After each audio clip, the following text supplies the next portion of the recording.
మీ వృశ్చిక రాశి వారికి 2026 సెకండ్ హాఫ్‌లో 2 మేజర్ చేంజెస్ అయితే ఉన్నాయి. సో, ఈ 2 చేంజెస్ అస్సలు మర్చిపోద్దండి.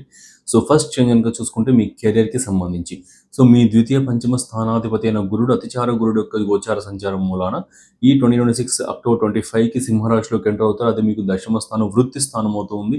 సో, ఈ ఈ యొక్క ప్లేస్‌మెంట్ వల్ల మీకు కెరియర్‌లో చాలా మంచి బూస్టింగ్ అనేది వస్తుంది. చాలా మంచి గ్రోత్ అనేది వస్తుంది. అండ్ కొత్తపాటి ప్రయత్నాలు ఏమైనా చేస్తూ ఉంటే అవన్నీ కూడా చాలా వరకు సక్సెస్ అవుతాయి. అండ్ ఏదైనా ఉద్యోగ ప్రయత్నాలు కావచ్చు, ఇలాంటివి చేస్తున్నా సరే సక్సెస్ అనేది చాలా బాగుంది అక్టోబర్ 25 తర్వాత.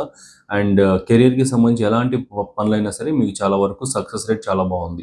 అండ్ సెకండ్ ప్రెడిక్షన్ కనుక చూసుకుంటే మీ ఫాదర్ హెల్త్కి సంబంధించి డిసెంబర్ 5 తర్వాత కేతు గోచార సంచారం మీ యొక్క బాధక స్థానమైన కర్కాటక రాశిలోకి రావడం మూలన, అదే మీకు పితృస్థానంకు రావడం మూలన సో మీ ఫాదర్కి కాస్త హెల్త్ అనేది డ్యామేజ్ అవుతుంది. అండ్ ఈ యొక్క బాడీలో లిక్విడ్స్కి సంబంధించి కావచ్చు, బీపీకి సంబంధించి, బ్లడ్కి సంబంధించిన ఇష్యూస్ అనేది ఎక్కువగా ఫేస్ చేసే అవకాశాలు ఉన్నాయి. మీ ఫాదర్ హెల్త్లో ఎలాంటి కైండ్ ఆఫ్ చేంజెస్ మీరు గమనించినా సరే వెంటనే హాస్పిటల్ తీసుకెళ్ళడం కావచ్చు, మెడికేషన్ ఇప్పించడం కావచ్చు, మర్చిపోకండి. సో ఇవి జస్ట్ శాంపుల్స్ మాత్రమే. ఇలాంటి మంచి ప్రొడిక్షన్స్ కావచ్చు, ఇంకా చాలా మంచి విషయాలు కావచ్చు, పరిహారాలు, జాగ్రత్తలు, టైం ఫ్రేమ్స్ అన్నీ కూడా ఒక లాంగ్ వీడియో ఫార్మాట్ చేసి మన ఛానల్లో అప్లోడ్ చేశాను మీ వృశ్చిక రాశి వారికి ఎక్స్క్లూజివ్గా. సో ఆ వీడియో కనుక చూడాలనుకుంటే ఈ వీడియో కింద రిలేటెడ్ వీడియో సెక్షన్ ఉంటుంది, అక్కడన్నా చూడొచ్చు, లేదా మన ఛానల్లోకైనా వెళ్ళి చూడొచ్చు. సో చూడడం మర్చిపోకండి, సబ్స్క్రైబ్ చేయండి. Thank you.